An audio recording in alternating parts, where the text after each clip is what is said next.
अस्सलाम वालेकुम, मैं हूं आपका Honey and welcome to Honey on voyage. उम्मीद करता हूं कि आप लोगों का वीज़ा मिल चुका होगा फ्रांस का और आप लोग तैयारी कर रहे होंगे फ्रांस में आने की। इस वीडियो में हम उसी से रिलेटेड कुछ डिस्कस करेंगे कि आपको फ्रांस में लैंड होते ही कौन कौन सी चीज़ें और कौन कौन से स्टेप्स फॉलो करने चाहिए ताकि आपको आके कोई भी मुश्किल ना हो। Let's start this video without wasting any time. सबसे पहले पाकिस्तान में ही आपको फ्रांस से आने से पहले ही आपको अकोमोडेशन का बंदोबस्त करना होगा, क्योंकि यहाँ पे आप जब आएंगे, अगर आपके रिलेटिव्स वगैरह हैं तो वेल एंड गुड। अगर आप यहाँ आएंगे, आपका यहाँ कोई जानने वाला नहीं है, तो आप कहाँ स्टे करेंगे। तो अगर आपकी यूनिवर्सिटी की अकोमोडेशन है तो सबसे बेहतरीन यही है कि आप यूनिवर्सिटी की अकोमोडेशन लें। उसके बाद अगर आपको फेसबुक मार्केट प्लेस या कोई अकोमोडेशन आउटसाइड द यूनिवर्सिटी मिलती है, फेसबुक मार्केट प्लेस पे आप सर्च करें। स्टूडा पार्ट बहुत एक्सपेंसिव है, but if you want go for the स्टूडा पार्ट, आप स्टूडेंट पार्ट में भी चेक कर सकते हैं और अपनी अकोमोडेशन का कुछ करें। और अगर नहीं मिलती फिर भी आप यहाँ पे एयरबीएनबी बुक करके लाजमी आए, एयरबीएनबी बुक करें और एयरबीएनबी में आएँ। और मीनवाइल एयरबीएनबी में जब आप रह रहे होंगे तो आप अपनी अकोमोडेशन का देख लें। अकोमोडेशन के बाद सबसे इम्पोर्टेंट चीज़ ये आती है कि आपको आते ही फ्रांस में लैंड करने के बाद अगले दिन ही या उसी दिन अगर आपके पास टाइम हो तो आप फ्रेंच सिम कार्ड जरूर बाय करें। फ्रेंच सिम कार्ड बहुत इंपॉर्टेंट है यहाँ पे, एज यू गाइस नो, क्योंकि यहाँ पे आपको डाटा भी बाहर जब आप रोम करेंगे, बाहर आप घूमेंगे फ्रांस को, आपको डाटा चाहिए होगा और आपको कॉल्स वगैरह करनी पड़ सकती हैं। इसलिए आपको फ्रेंच सिम कार्ड ज़रूर चाहिए होगा। फ्रेंच सिम कार्ड आपको यहाँ किसी भी तबाक शॉप से या किसी भी मोबाइल शॉप से मिल जाएगा इजीली। जस्ट आपको अपना पासपोर्ट दिखाना होगा और आपको वो फ्रेंच सिम कार्ड दे देंगे। फ्रेंच सिम कार्ड हासिल करने के बाद आपको सबसे इंपॉर्टेंट स्टेप है कि आपको अपना वीज़ा वैलिडेट करना होगा। वीज़ा वैलिडेशन एक बहुत इंपॉर्टेंट स्टेप है यहाँ पे, क्योंकि स्टूडेंट्स को यहाँ वीज़ा वैलिडेट करना ही पड़ेगा, क्योंकि उसके अलावा यहाँ पे आपका गुजारा नहीं होगा। दिस इज़ लाइक कि जब आप वीज़ा वैलिडेट करते हो तो आपको एक सर्टिफिकेट मिलता है, वो आपका काइंड ऑफ रेजिडेंस परमिट कह लेंगे वो होता है। तो वीज़ा वैलिडेशन आपका 50 यूरो का होता है। और वो कैसे होता है, वीज़ा वैलिडेशन की एक वेबसाइट है, आप लिखेंगे फ्रांस वीज़ा वैलिडेशन गूगल पे, तो उसके बाद आपका सिंपल प्रोसेस है और वो 50 यूरोज़ का होता है। वो आपने कैसे करना है, 50 यूरोज़ का किसी भी तबाक शॉप पे आप जाएंगे, उसके बाद वहाँ से आप उन्हें कहेंगे कि मुझे 50 यूरोज़ का एक टोकन दे दें। वो आपको टोकन देंगे, टोकन पे टोकन नंबर होता है, तो उस टोकन नंबर को आपने उस वेबसाइट पे एंटर करना होता है, अपने वीज़ा की कुछ डिटेल्स एंटर करनी होती है और आपका वीज़ा वैलिडेट हो जाता है। ओके, वीज़ा वैलिडेशन के बाद आपको अपना फ्रेंच बैंक अकाउंट ओपन करवाना होगा। और यहाँ पे फ्रेंच बैंक अकाउंट ओपन करवाने के लिए आपको आपका पासपोर्ट चाहिए और उसके बाद आपका जो जहाँ पे आप रह रहे हैं उसका कॉन्ट्रैक्ट, अकोमोडेशन का कॉन्ट्रैक्ट लाजमी यहाँ पे चाहिए होता है। उसके बिना आपका वो फ्रेंच बैंक अकाउंट ओपन नहीं करते। और फ्रेंच बैंक अकाउंट बहुत इंपॉर्टेंट है, क्योंकि यहाँ पे आपका टैक्स सिस्टम और सब कुछ फ्रेंच बैंक अकाउंट पे ही चलता है। और उसके बाद जो आपने काफ अप्लाई वगैरह करना होता है वो भी उसके लिए फ्रेंच बैंक अकाउंट चाहिए होता है।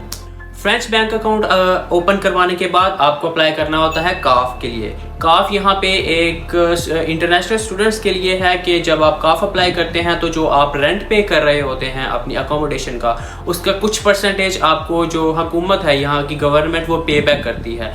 तो हर मंथ जो आप काफ पे करते हैं उसमें से कुछ अमाउंट लाइक 64 और 65% वट एवर, सो उस बेस पे आपको आपका कैश बैक किया जाता है। और वो आपके फ्रेंच बैंक अकाउंट की डिटेल्स भी मांगते हैं और फ्रेंच बैंक अकाउंट में ही आपको हर मंथ ट्रांसफ़र किया जाता है। आप पे फुल रेंट पे करते हैं और लेकिन आपको फिर जो भी अमाउंट आपकी कैशबैक बनती है वो आपको रिटर्न कर दिया जाता है, हुकूमत आपको रिटर्न कर देती है।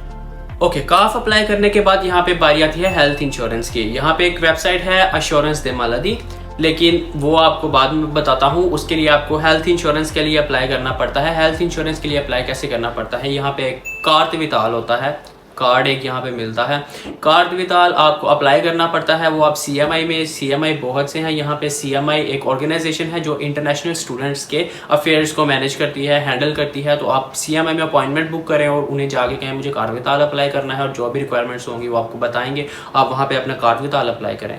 कार्ड विताल जब आपका आएगा उसके बाद आपने क्या करना है कि अपना डॉक्टर डिक्लेयर करना होता है। यहाँ पे डॉक्टर डिक्लेयर करना पड़ता है। डॉक्टर डिक्लेरेशन ये है कि जैसे आपने एक फैमिली डॉक्टर होता है और उसको आपके हर सिम्टम्स और हर डिजीज़ के बारे में पता होता है, तो इसीलिए यहाँ पे आपने अपना डॉक्टर डिक्लेयर करना होता है। वो आपके बैकग्राउंड के बारे में पूछेगा एंड और आपकी हिस्ट्री के बारे में पूछेगा, मेडिकल हिस्ट्री के बारे में। आप अपना डॉक्टर डिक्लेयर करते हैं यहाँ पे। उसके बाद क्या होता है कि अगर आपने यूरोप में घूमना है, लाइक आप फ्रांस में नहीं रहते तो आप किसी और कंट्रीज़ में भी वेकेशंस के लिए जाते हैं, तो एक यूरोपियन कार्ड होता है हेल्थ इंश्योरेंस का, वो कार्ड आप अप्लाई करें, वो लेकिन वो आप कार्ड विताल आने के बाद ही अप्लाई कर सकते हैं। तो वो आप हेल्थ इंश्योरेंस का जो यूरोप वाला कार्ड है वो अप्लाई करें। उसमें ये होता है कि आपको ऑल अराउंड द यूरोप आपको 70% आपकी मेडिसिन और मेडिकल चेकअप्स पे आपको डिस्काउंट मिलता है। और कार्ड विताल पे भी आपको फ्रांस में 70% इनिशियली आपको डिस्काउंट मिलता है, लेकिन उसमें क्या होता है कि जब आपका कार्ड विताल आ जाता है उसके बाद आपको एक health insurance, supplementary health insurance apply करना होती है। उसके लिए भी आपको क्या करना होता है, आप CMI जाते हैं और CMI जाके आप कहते हैं कि मुझे अपनी सप्लीमेंट्री हेल्थ इंश्योरेंस अप्लाई करनी है 100% हेल्थ इंश्योरेंस के लिए। तो वहाँ पे आपके कुछ डॉक्यूमेंट्स रिक्वायर्ड होते हैं और वो एक फॉर्म आपको बना के देते हैं और वो आपसे पूछते हैं कि आपने एमिली के थ्रू आपने सप्लीमेंट्री हेल्थ इंश्योरेंस लेनी है या किसी और कंपनी के थ्रू। तो मोस्ट प्रोबेबली सारे स्टूडेंट्स एमिली के थ्रू ही लेते हैं, क्योंकि एमिली ही आपको कार्ड विताल इशू करता है, तो एमिली की ज़रा ईजी होती है सप्लीमेंट्री हेल्थ इंश्योरेंस लेना।